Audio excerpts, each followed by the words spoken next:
atamaliza kulenga dziko, ndi mawu okana lenga zonse.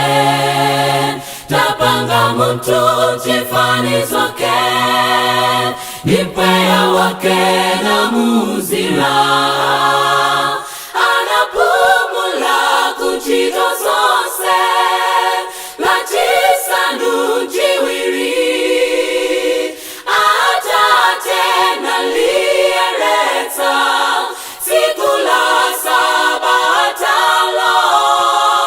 Nalipata kwa ife tipumule, nanena ndi chizindikiro.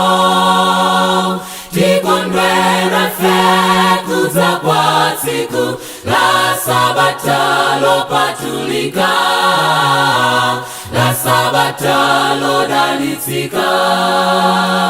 Nalipata kwa ife tipumule, nanena ndi chizindikiro.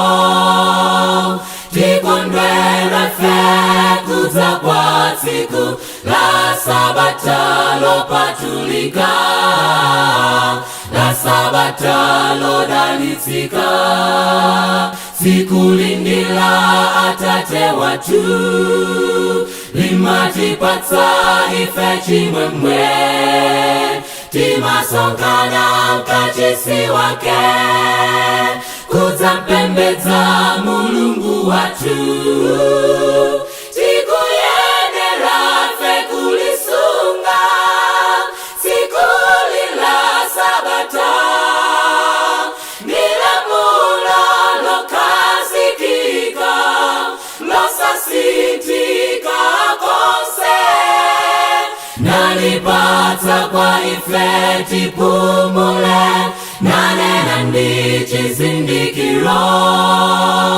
Tikondwera fe kuza kwa siku la sabatalo patulika, la sabatalo dalitika. Nalipata kwa ife tipumule, nanena ndi chizindikiro. Tikondwera fe kuza kwa siku la sabatalo patulika, la sabatalo dalitika.